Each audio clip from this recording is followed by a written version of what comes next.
Hello friends, welcome back. Very good morning to all of you.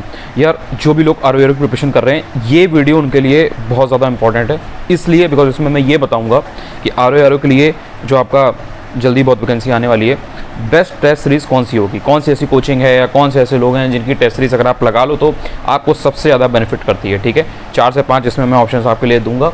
उसके बाद आप उसको एनालाइज़ करो। ऐसा नहीं है कि मैंने जस्ट बोल दिया तो आप उसको मानो, आप उसको एनालाइज़ करो, उसको लगाओ, पढ़ के देखो और लोगों से बात करो, एंड देन उसके बाद में देखो कि क्या एक्चुअल में ऐसा है, एंड देन उसके बाद में आप उसको लगाओ।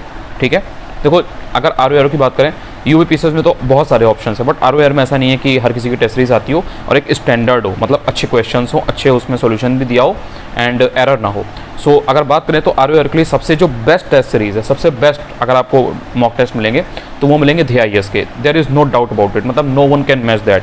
चाहे कल को अभी मैं भी कहो निकाल दूँ ना टेस्ट सीरीज, तो मैं ये क्लेम नहीं कर सकता कि यार मेरा जो कंटेंट है वो DIS से अच्छा है, बिकॉज उनकी बहुत तगड़ी टीम है, बहुत पहले से वो लोग काम कर रहे हैं एंड उनकी एक कमांड है यूपीपीएससी के एग्जाम्स के ऊपर, स्पेशली ये जो यूपीपीसीएस है एंड आर है।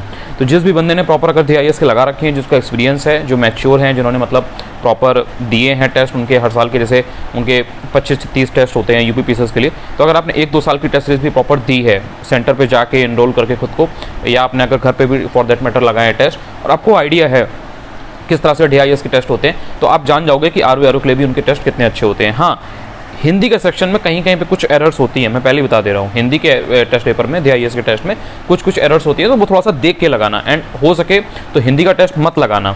उसमें अगर आप जो स्टैंडर्ड बुक्स आपकी हैं, लाइक हरदेव बारी है, वासुदेव नंदन है, एंड जो घटना चक्र की किताब आती है S कुमार सर के कोलैबोरेशन में, अगर ये 3 सोर्सेज भी आप फॉलो कर लेते हो तो आपको टेस्ट सीरीज की जरूरत नहीं है इसमें, बिकॉज टेस्ट सीरीज एररलेस होना बहुत ज़रूरी है। एंड हिंदी में कहीं ना कहीं गलतियाँ हो ही जाती हैं, चाहे वो छोटी छोटी वर्तनी की गलती ही क्यों ना हो। इसके अलावा अगर आप GS की बात करो तो DIS का कोई कंपैरिजन नहीं है, DIS बेस्ट है। एंड इसमें ऐसा भी नहीं है कि मुझे कोई वहाँ से कोई पेड प्रमोशन हो तो इसलिए मैं बोल रहा हूँ, मुझे कोई वो नहीं है, ऐसा कुछ भी नहीं है, मुझे कोई फ़र्क नहीं पड़ता। इट्स जस्ट कि वो अच्छा है, उनका कंटेंट अच्छा है, तो उसको कहने में कोई हिचकिचाहट नहीं होनी चाहिए।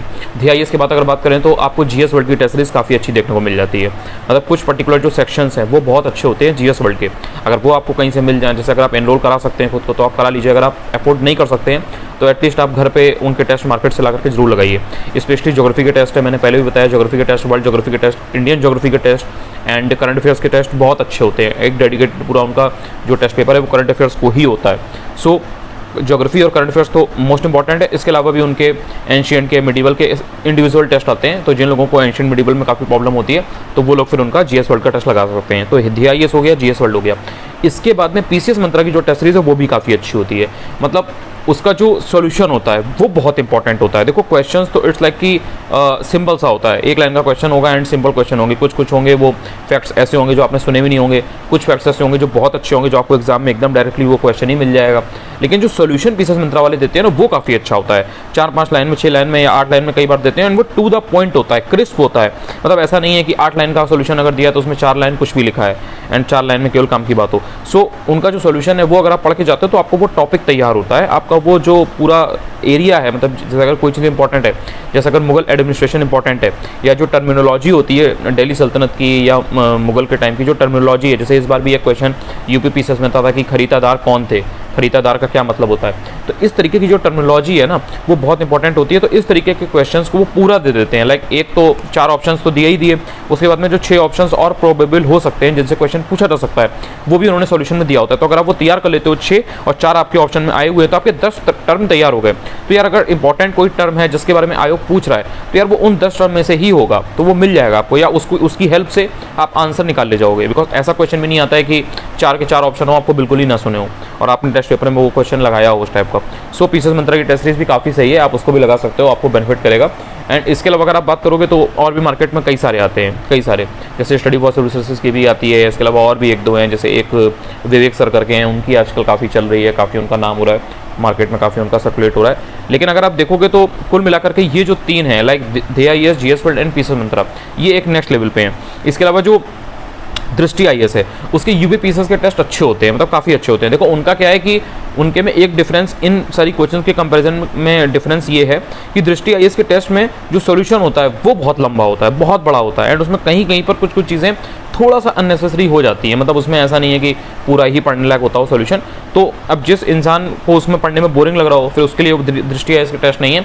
अदरवाइज अगर आप दृष्टि आईएएस के टेस्ट भी लगाते हो तो क्वेश्चंस की क्वालिटी अच्छी रहती है। अगर आपको मतलब इतना स्किल आपके अंदर है कि आप फिल्टर कर ले जाते हो कि यार अगर आधे पन्ने का सोल्यूशन दिया है तो इसमें से 4 लाइन काम खींचे हुए वो आपने निकाल लिया, अगर आपके अंदर ये स्किल है फिल्टर करने का, तो दृष्टि आईएएस के टेस्ट भी काफ़ी अच्छे होते हैं। यूपीपीसीएस के लिए आपने लगाए होंगे, ना लगाए हो तो आप उनके लेकर के देख सकते हो, मार्केट वगैरह में भी मिल जाते हैं।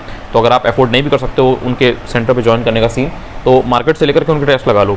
जैसे सेक्शनल टेस्ट होते हैं, जैसे हिस्ट्री का है, मॉडर्न हिस्ट्री का, पॉलिटी का, या फिर इसी तरीके से इकोनॉमी का है या यूपी स्पेशल का है, तो लगा लोगे तो आपका वो सेक्शन एटलीस्ट कवर हो जाएगा। बिकॉज 150 क्वेश्चन के करीब आप तैयार करते हो। अगर आपने 3 टेस्ट इस तरीके से मान लो निकाल लिए, जैसे एक आपने ध्येय का निकाल लिया, एक आपने दृष्टि आईएएस निकाल लिया, एक आपने पीसीएस मंत्र का निकाल लिया, या आपने एक जीएस वर्ल्ड का निकाला, एक दृष्टि का निकाला, एक ध्येय का निकाला, तो आपने 450 क्वेश्चन तैयार किए यूपी स्पेशल के या पॉलिटी के। सो वो आपका उतने टॉपिक तैयार हो गए, उतना पूरा सेक्शन से कहीं भी आएगा तो आप कर ले जाओगे। एंड कभी भी टेस्ट सीरीज का ये मतलब नहीं होता है कि आपने सिर्फ क्वेश्चन देखा, आंसर देखा और बस आप आगे बढ़ गए, ऐसा नहीं होता है यार। आपको प्रॉपर उसका जो सॉल्यूशन है वो तैयार करना है। अगर सॉल्यूशन वहाँ पे सफिशिएंट नहीं दिया हुआ है, इनफ नहीं दिया हुआ है, एंड यू थिंक कि हाँ भाई ये question important and it can be asked in exam, तो यार उसको जाकर के अपने सोर्स से पढ़ लो। जो भी आपने नोट्स अपने बनाए हुए या जो भी आपका स्टैंडर्ड सोर्स हो वहाँ से यार जाकर के पढ़ लो। थोड़ा देखो एफर्ट्स लगता है आपको, लेकिन रसिस्ट नहीं करना है। मतलब ऐसा नहीं है कि अब मन नहीं कर रहा है, थोड़ा सा बोरिंग लग रहा है, बिकॉज भाई इसमें आपको एफर्ट मानने पड़ेंगे। ऐसा नहीं होगा कि आपको बहुत एकदम अच्छा लगेगा कि लाओ लाओ लाओ।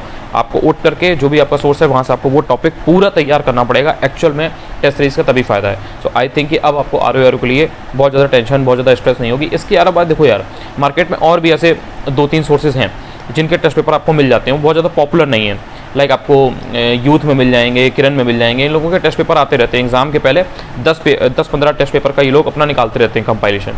तो उसके बेसिस पे तैयारी करोगे तो फिर यार उतना फ़ायदा नहीं मिलेगा। लेकिन जैसे आपने अपनी तैयारी पूरी कर ली है, एग्जाम के 10-15 दिन पहले आपको जस्ट ज़्यादा से ज़्यादा एमसीक्यूज़ लगाने हैं, क्वेश्चंस प्रैक्टिस करने हैं, और आपको लग रहा है कि यार आपके पास टेस्ट पेपर नहीं है, तो यार इनका लेकर के लगा सकते हो। लाइक जो किरण की आती है उसमें 10-15 टेस्ट होते हैं। कई बार जैसे प्रभात एक पब्लिकेशन है, लोकल पब्लिकेशन है, मतलब पब्लिकेशन है, बहुत ज़्यादा पॉपुलर नहीं है, बट उनका भी कंटेंट ठीक होता है। हल्का फुल्का एरर होती है, 1-2 माइन्यूट एरर होती है, वो प्रिंटिंग मिस्टेक होती है, वो आपको पता भी चल जाएंगी, तो उसमें ऐसा दिक्कत नहीं है, उसको इग्नोर करो। लेकिन प्रभात के टेस्ट भी लगा सकते हो, उनका सोल्यूशन भी अच्छा खासा होता है। सो प्रभात के 10-15 टेस्ट आते हैं एग्जाम के पहले, सो वो लगा। तो इससे क्या है कि आपका एमसीक्यू और जो फैक्ट्स वगैरह हैं जो आप बहुत ज़्यादा भूलते हो, तो वो अगर कहीं टेस्ट सीरीज में अगर वो फैक्ट आया हुआ है, सो वो आप यार गलत नहीं करते हो, आपको डायरेक्ट वहाँ से मिल जाता है, तो आप बहुत लोगों से ऊपर आ जाते हो। बिकॉज अभी भी बहुत सारे लोग ऐसे हैं जो टेस्ट सीरीज बिल्कुल लगा के नहीं चाहते हैं। सो आप अगर टेस्ट सीरीज लगा के जा रहे हो, जैसे अपने पॉलिटी के अगर 4 टेस्ट लगा रखे हैं और उसमें बार बार आर्टिकल्स आ रहे हैं, बार बार उसमें अमेंडमेंट पूछा जा रहा है, बार बार उसमें इंपॉर्टेंट केसेस पूछे जा रहे हैं, बार बार उसमें शेड्यूल पूछे जा रहे हैं, और वो आप बार बार तैयार कर रहे हो, आप बार बार फाइनेंस कमीशन के बारे में पढ़ रहे हो, बार बार आप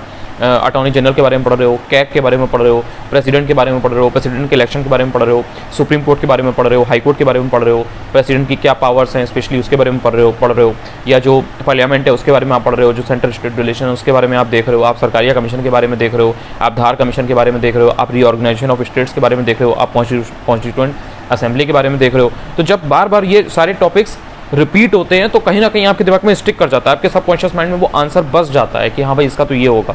सो वहाँ पे टाइम नहीं लगता है यार, आपने क्वेश्चन देखा एंड इट्स लाइक 5 सेकंड में आंसर हो गया।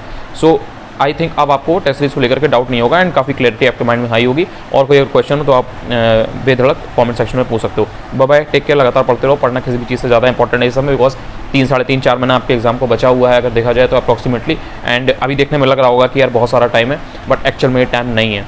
सो इसलिए गियर अप कर दो, स्टेप अप करो एक लेवल आगे एंड जम के पढ़ाई करो।